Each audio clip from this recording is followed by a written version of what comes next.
Every day, carpenters work with different tools and heavy materials. Their job is important, but it also comes with many hazards. That is why following industrial safety rules and wearing the proper personal equipment or PPE is necessary. Hard hat, safety goggles, gloves, safety boots, and safety vest complete. Okay, very good.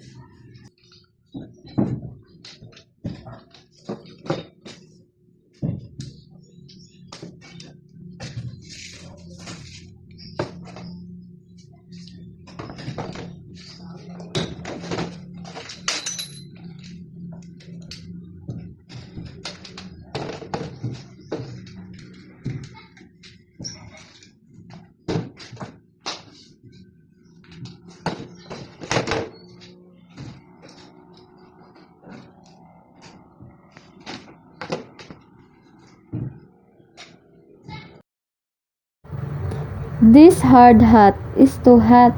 Nothing will happen anyway.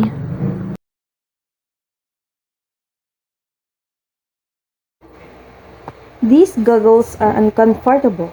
I just work without them.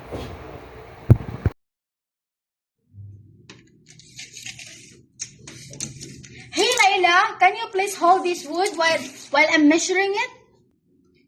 Sure.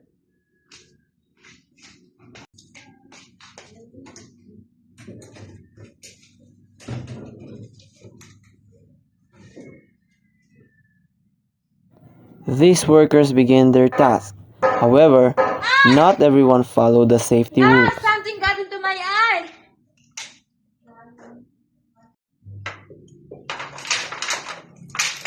Don't grab it. You should have worn your safety goggles. I thought I didn't need them. Ouch! Be careful. If that had been a rough piece of wood, you could have been seriously injured. I guess removing my hard hat was a bad idea.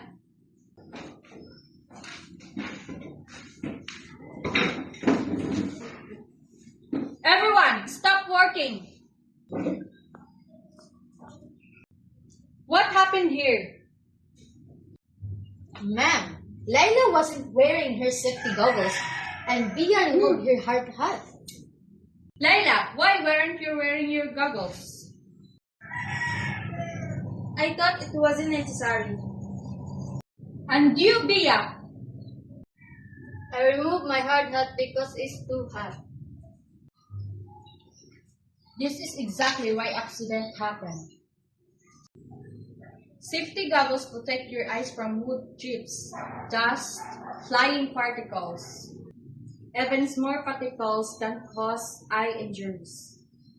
Many workplace accidents happens because workers ignore simple safety rules. Construction site is very dangerous. Good. Remember, PPE is not optional. It is required. I'm sorry, Mom. I understand now. I won't remove my hard hat again. PPE may feel uncomfortable sometimes. Okay, now let us review.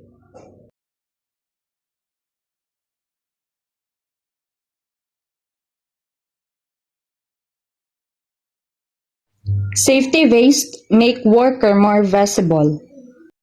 Safety goggles protect your eyes. Hard hat protects your head. Now we are ready to work safely. I can work now better, knowing I'm protected.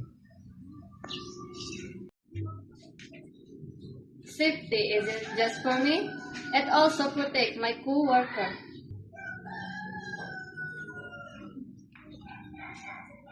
What is our first priority? Protect yourself, protect others. Safety starts with you.